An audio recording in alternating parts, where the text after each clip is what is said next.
তারা শরীরে মজা লাই বই বইয়া আর একজনে ঠেলতে আছে কি সেজন্য আরাম করতে আছে কি ঠেলতে আছে সাইজ ওই গাড়ি হয়ে যায় ওই ঠেলতে আছে এরা কুয়াকাটা ঘুরতে আসছে মোটরসাইকেল ঠেলতে।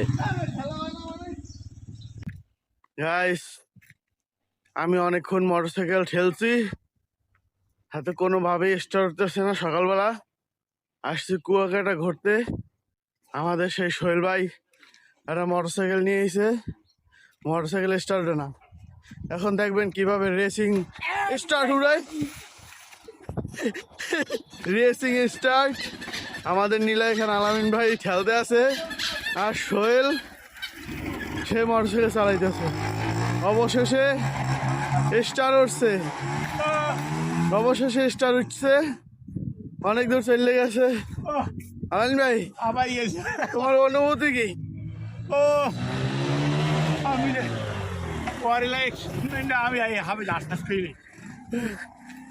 তোমার অনুভূতি কি সেটা বলো, যে খেলার অনুভূতি কি? ওরে খেলার অনেক কষ্ট রে ভাই, অনেক কষ্ট হয়েছে ঠেলতে।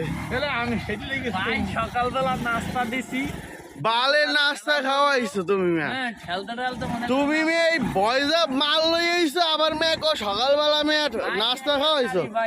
এই একের গাড়ি, এই তোমার একের গাড়ি ঠেলছি আমি, কতগুলো ঠেলা দিছি, লাস্টে আলাইন ভাই ঠেলার পর এবার এই উঠছে স্টার উঠছে। হ্যাঁ আগো আগো আল্লাহ ওরে রে, আবার বিসিতে বসিতে চাপ চাপ না খায় খেয়াল রাখো।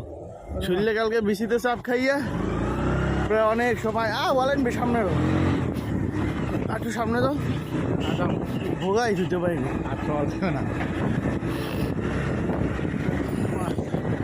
আমরা যাইতেছি সকালে নাস্তা খাইতে।